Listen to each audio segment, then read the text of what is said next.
de condenar o presidente do PTB, Roberto Jefferson, pelos crimes de corrupção passiva e lavagem de dinheiro, o ministro relator Joaquim Barbosa passou a analisar a participação de parlamentares do PMDB, outro partido da base aliada, denunciado no Mensalão. José Borba era o líder do partido na Câmara dos Deputados. É acusado de ter recebido R$ 2.200.000 em repasses da SMPIB.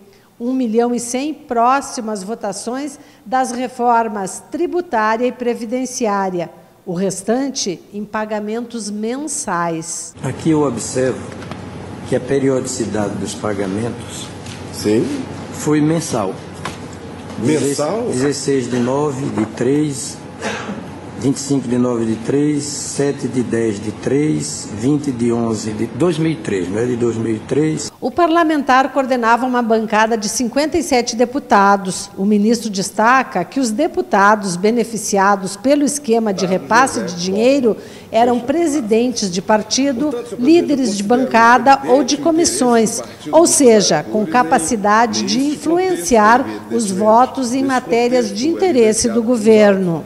Eu considero claro o interesse do Partido dos Trabalhadores em efetuar os pagamentos listados por Marcos Valério ao deputado acusado José Borba, com início exatamente na semana que antecedeu a votação da reforma tributária.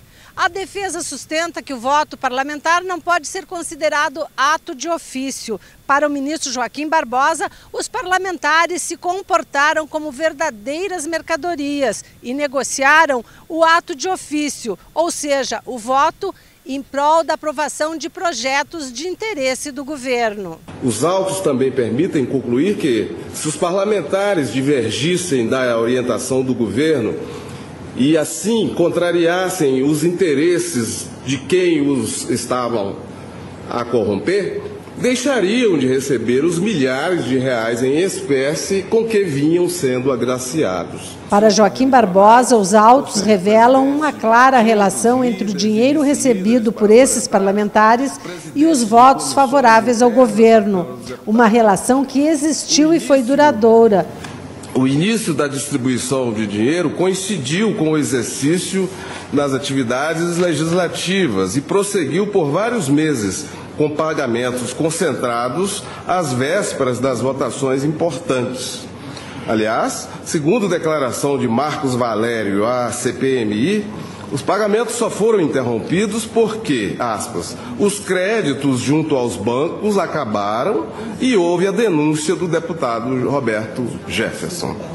O relator lembra que os deputados do PT que votaram contra as reformas foram expulsos do partido.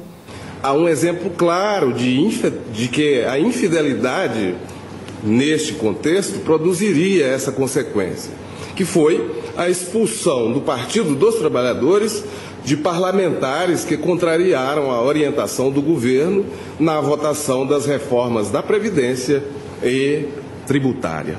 O ministro relator Joaquim Barbosa condenou 8 réus pela prática de corrupção passiva, 11 por lavagem de dinheiro e 6 réus pelo crime de formação de quadrilha. Já o ministro revisor Ricardo Lewandowski condenou o ex-deputado do PP, Pedro Correia, por corrupção passiva.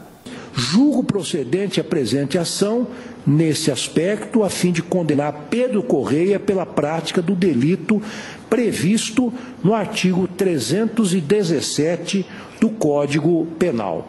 E absolveu o deputado Pedro Henri, do PP, dos crimes de corrupção passiva, lavagem de dinheiro e formação de quadrilha. Todavia, a circunstância de haver sido membro da cúpula do PP não significa necessariamente que tenha participado dos delitos que lhe foram imputados pela acusação.